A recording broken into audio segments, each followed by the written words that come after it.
हरे कृष्णा। आप सभी भक्तों को कार्तिक मास की ढेर सारी शुभकामनाएं। तो आज हम देखेंगे कि कार्तिक का महत्व क्या है। जैसा कि हम जानते हैं, पुरुषोत्तम अधिक मास ये भगवान श्री कृष्ण के का प्रतीक है। वैसे ही ये कार्तिक मास श्रीमती राधा रानी का प्रतीक है। पुरुषोत्तम अधिक मास तो 2-3 साल में एक बार आता है, लेकिन ये जो कार्तिक मास है वो हर साल आता है। कई लोग कहते हैं कि हजारों कार्तिक मास का जो तपस्या है वो करने का फल एक पुरुषोत्तम मास में मिल जाता है। हाँ, ये सत्य है, लेकिन ये तत्व के अनुसार सत्य है। तत्व के अनुसार श्री कृष्ण श्रेष्ठ है, परंतु हम कहते हैं कि हजारों पुरुषोत्तम मास करने का जो फल है वो एक कार्तिक मास में मिल जाता है, क्योंकि ये मास राधा रानी का प्रियतम मास है। और राधा रानी क्योंकि रस के अनुसार राधा रानी श्रेष्ठ है। भगवान की तो कृष्ण भगवान तो भक्ति के विषय है, लेकिन राधा रानी तो भक्ति प्रदायिनी है।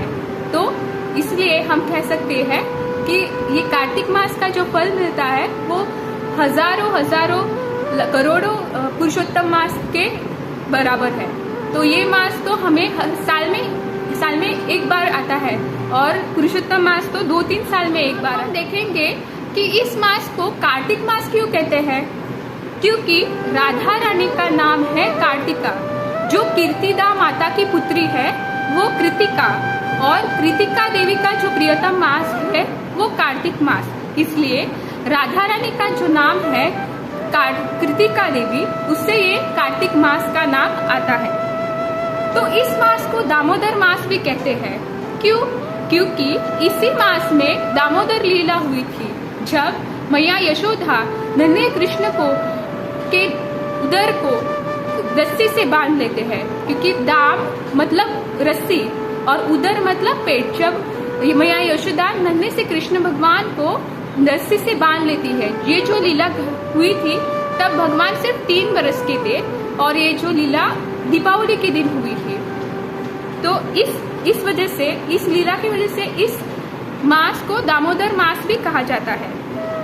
वैसे इस मास में कई सारे और भी लीलाएं हुई, जैसे गोवर्धन लीला। जब भगवान 7 साल के थे, तब ठीक दीपावली के दूसरे दिन उन्होंने अपने लेफ्ट हैंड के छोटी उंगली पर गोवर्धन धारण किया था, और ऐसे वो 7 दिन और 7 रात खड़े थे, और सभी वृंदावनवासी गोवर्धन के नीचे आश्रयित थे, और भगवान की संतुष्टि के लिए सब वहाँ पे बहुत बड़ा महोत्सव मनाया था। और इस प्रकार इंद्रदेव का अहंकार भी भंग हो गया। और भी कई सारे उत्सव यहाँ पे आते हैं, जैसे राधा कुंड और श्याम कुंड का आविर्भाव।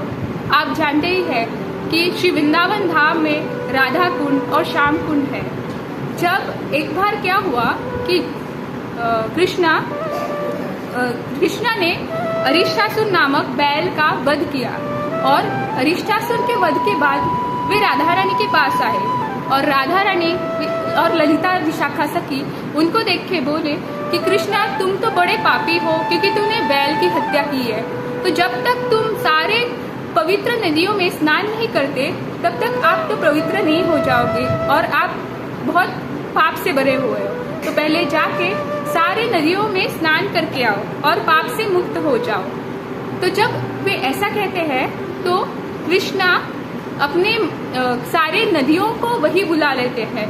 सारे गंगा, यमुना, कावेरी, सरस्वती, गोदावरी, सारे जो पवित्र नदियां हैं वो वहाँ पे अवतरित होती है, और वहाँ पे श्याम कुंड तैयार हो जाता है, फिर जिसमें कृष्ण जाके स्नान कर लेते हैं।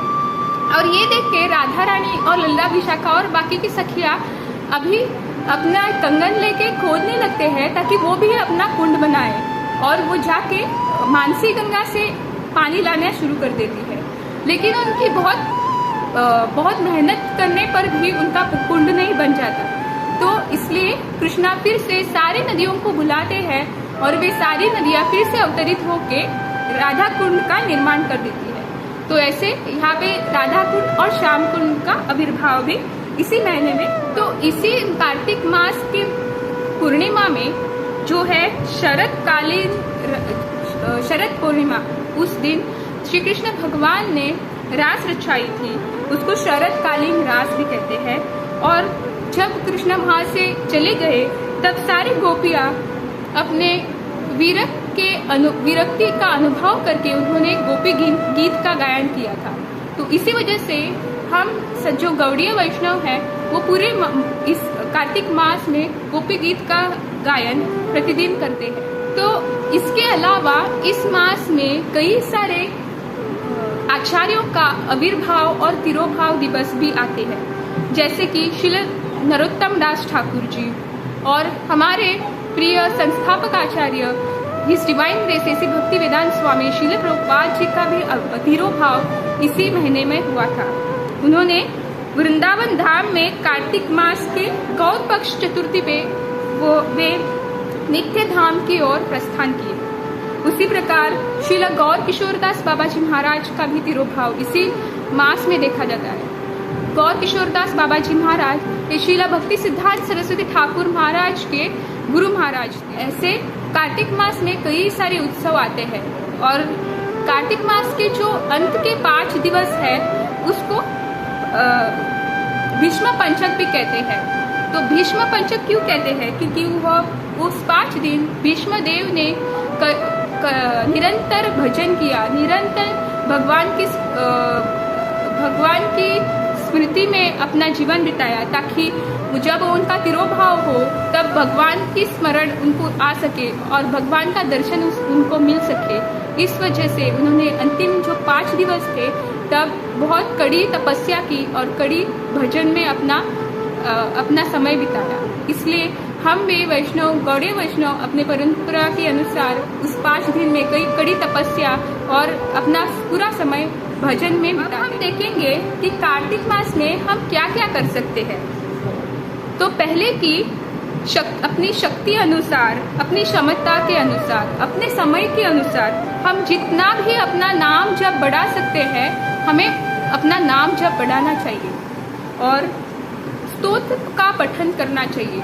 जैसे बहुत सारे स्तोत्र है, जैसे गजेंद्र मोक्ष स्तोत्र है, फिर कुंती स्तुति है और विष्णु स्तुति है। ऐसे कई सारे जो स्तोत्र है उनका पठन करना चाहिए।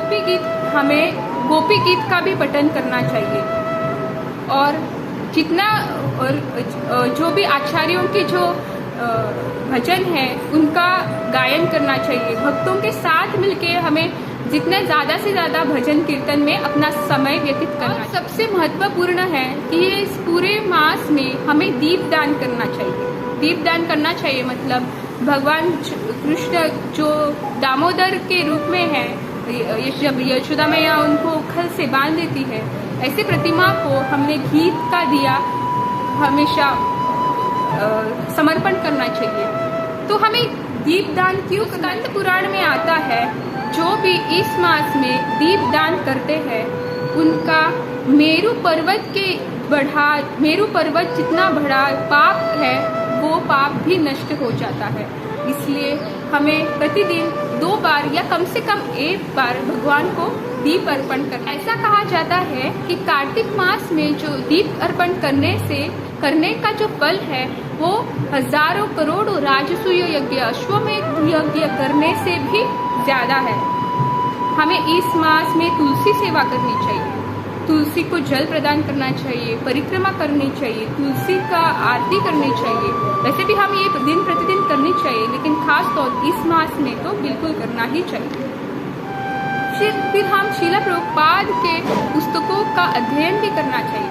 हमें इस मास में नियमित रूप से दिन के में 10 मिनट, 15 मिनट, 20 मिनट, आधा घंटा, 1 घंटा, जो भी जैसे भी हमें हो सकता है, हमें निरंतर हर दिन प्रभुपाद के पुस्तकों का अध्ययन करना चाहिए। जैसे हम भागवत पाठ कर सकते हैं या फिर कृष्णा बुक जो भगवान ने लिखे उसका भी हम अध्ययन कर सकते हैं। और हमें चाहिए हम एक प्रण ले सकते हैं कि हम दिन में 5 बार या दिन में 7 बार भगवान के सामने दंडवत डालें। ऐसे कुछ नियम बना सकते हैं।